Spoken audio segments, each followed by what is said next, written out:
حضور تشریف لائے اور آقا کریم نے فرمایا من یاخذ عنی ہؤلاء الکلمات فیعمل بہن او یعلم من یعمل بہن. اچھا میرے پاس کچھ باتیں ہیں، کوئی ہے جو سنے اور اس پر عمل کرے یا ان کو پہنچا دے جو اس پہ عمل کرے. حضرت ابو ہریرہ کہتے ہیں قلت انا یا رسول اللہ صلی اللہ علیہ وسلم، حضور میں جو حاضر ہوں. تو آقا کریم نے فاخذ بیدی، حضور نے میرا ہاتھ پکڑ لیا، فادى خمسا، اور 5 چیزیں گنوائیں.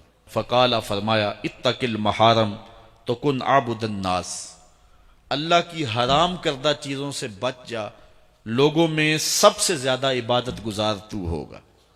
ایک بندہ 100 نفل بھی پڑھتا ہے اور نظر بھی بھٹکتی رہتی ہے، خیال بھی بہکتے رہتے ہیں. نہیں، نیکی کرنے سے زیادہ ہم گناہ سے بچنا ہے. اس فلسفے کو حضور نے 2 لفظوں میں بیان فرمایا. نیکی کرنے سے، جس طرح ہمارے حکماء کہتے ہیں علاج سے بہتر پرہیز ہے، جو پرہیز ہے وہ علاج سے بہتر ہے. تو حضور نے فرمایا اتق المحارم تکن عابد الناس، اللہ کی حرام کردہ چیزوں سے بچ جا، لوگوں میں سب سے زیادہ عبادت گزار تو ہی ہوگا. دوسری بات، وَرْضَ بِمَا قَسَمَ اللَّهُ لَكَ تَكُنْ أَغْنَى النَّاسِ، اللہ کی تقسیم پہ راضی ہو جا، سب سے بڑا غنی تو ہی ہوگا. اللہ کی تقسیم پہ بندہ نہیں راضی ہوگا تو کیا ہوگا؟ واصف علی واصف نے لکھا تھا کہ غم کسے کہتے ہیں؟ اس نے کہا اپنی مرضی اللہ کی مرضی میں فرق کا نام غم ہے. اللہ کہتا ہے میں بارش ڈالوں، بندہ کہتا ہے نہ آئے، ہوگا کیا؟ جو اللہ چاہے گا. پھر بارش آ گئی تو بندہ دکھی ہو گیا کہ نہ ہو گیا. تو جے کہے بندہ کہ مالک جے تو میرے دکھ وچ راضی تو میں سکھ نو چلے ڈاواں، تو اس بارش میں مزہ لے گا کہ نہیں لے گا؟ میاں صاحب فرماتے ہیں دکھ ہمیشہ تے سکھ کدائیں تے دکھاں تو سکھ وارے، دکھ قبول محمد بخشا راضی رہن پہ آئے. تو غم کیا ہے؟ اپنی مرضی اور اللہ کی مرضی میں فرق کا نام. اور جب اپنی مرضی کو اللہ کی مرضی میں فنا کر دیا جائے تو پھر غم نہیں رہتا. اسی لیے جو اللہ والے ہوتے ہیں لا خوف علیہم ولا ہم یحزنون، انہیں کوئی ٹینشن ہوتی نہیں ہے. ٹینشن تو ہو کہ مزاج کے خلاف بات ہو، تو جو رب چاہتا ہے یہ اس پہ راضی ہوتے ہیں، پھر جو ہوتا ہے یہ کہتے ہیں تیری تقدیر پہ ہم راضی ہیں. تو فرمایا حضور نے کہ اللہ کی تقسیم پہ راضی ہو جا تو کن اغن الناس، لوگوں میں سب سے بڑا غنی تو ہی ہوگا. فقالا، پھر تیسری بات حضور نے فرمائی وَأَحْسِنْ إِلَىٰ جَارِكَ تَكُنْ مُؤْمِنًا، اپنے ہمسائے کے ساتھ اچھا سلوک کر، مومن ہوگا. ایمان یہ ہے. ہم نے تو روایات میں پڑھا ہے کہ ہمسایہ بھوکا سو جائے تو 40 دن نماز قبول نہیں ہوتی. ہمسائیگی کا خیال رکھو. آج تو خیر امیروں نے اپنی بستیاں الگ کر لی ہیں نا، امیر الگ بستیوں میں، غریب الگ بستیوں میں. پہلے گلی میں ایک امیر رہتا تھا، 10 غریب رہتے تھے.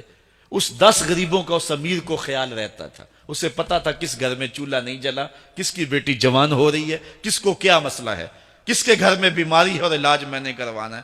ہم نے کہا ہم رہیں گے عالی نسب بستیوں میں، تمہاری ان کچی گلیوں میں تمہارے بد تہذیب بچے ہمارے بچوں کو خراب کرتے ہیں، یہاں صحت بگڑتی ہے، یہاں جو ہے وہ مچھر اور ملیریا بہت سارا ہے. رب نے کہا پھر ڈینگی تمہارے پاس بھی بیچوں گا، اور وہ صاف پانیوں میں ہی ہوتا ہے. آج ہم نے بستیاں الگ الگ کر لی ہیں، جبکہ ہمیں خیال دیا گیا کہ غریب لوگوں کا خیال رکھو اور غریب لوگوں کا لحاظ رکھو. وَأَحِبَّ لِلنَّاسِ مَا تُحِبُّ لِنَفْسِكَ تَكُنْ مُسْلِمًا، کہا جو اپنے لیے پسند کرتے ہو اپنے مومن بھائی کے لیے پسند کرو تو مسلمان بن جاؤ گے. یہ ہے اسلام کا رنگ جو تمہارے اوپر چڑھے گا. مجھے اپنے والد گرامی کی ایک بات یاد آئی. آپ فرمایا کرتے تھے جس شخص سے پیار ہو جائے نا، اس کی آخرت کے لیے سوچا کرو کہ اس کی آخرت ٹھیک ہو جائے. اس کے لیے محنت کرو، کوشش کرو، جو تم کر سکتے ہو کہ اس کی آخرت ٹھیک ہو جائے. اللہ اکبر. اور آخری بات جو حضور نے فرمائی وَلَا تُكْثِرِ الضِّحْكَ فَإِنَّ كَثْرَةَ الضِّحْكِ تُمِيتُ الْقَلْبَ. اے ابو ہریرہ زیادہ ہنسا نہ کرو، زیادہ ہنسنا دل کو مردہ کر دیتا، دل مردہ ہو جاتا ہے ہنسنے سے.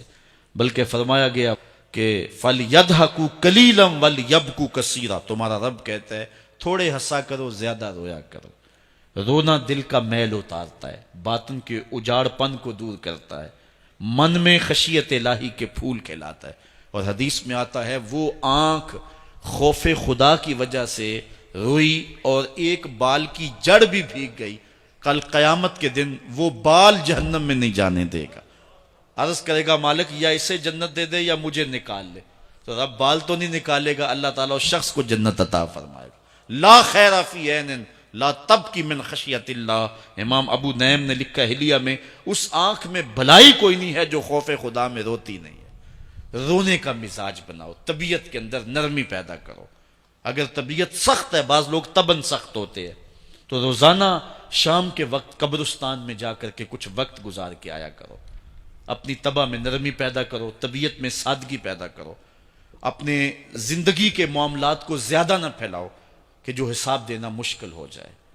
ہاں، ہر بندہ چاہتا تو یہ ہے کہ میری زندگی آسودہ ہو، آسودہ ضرور بناؤ زندگی کو، لیکن خیال رکھو کہ اس دنیا کی زندگی کی آسودگی سے آخرت کی آسودگی جو ہے وہ زیادہ عزیز ہے۔ یہ 4 دن کی زندگی ہے، ختم ہو جانی، تھوڑی ہے، بالکل سانسوں کی گنتی ہے اور ختم ہو جانے والی ہے، اور وہ زندگی نہ ختم ہونے والی۔ اس لیے خندق کھودتے صحابہ پر جب حضور کو پیار آیا تو دعا کیا دی، اے اللہ میرے انصار کو بھی بخش دے، میرے مہاجروں کو بھی بخش دے، چونکہ زندگی تو آخرت کی زندگی ہے۔ ان کی آخرت کی زندگی کے لیے خاص طور پہ دعا مانگی۔ اس لیے اپنی آخرت کی زندگی کے بارے ترجیحاً ہم سوچیں اور اپنی زندگی کو بہتری کی طرف لے جائیں۔ 5 گانہ نماز شعار زندگی بنا لیں۔ زندگی جاتی ہے تو جائے، لیکن نماز نہ جانے پائے۔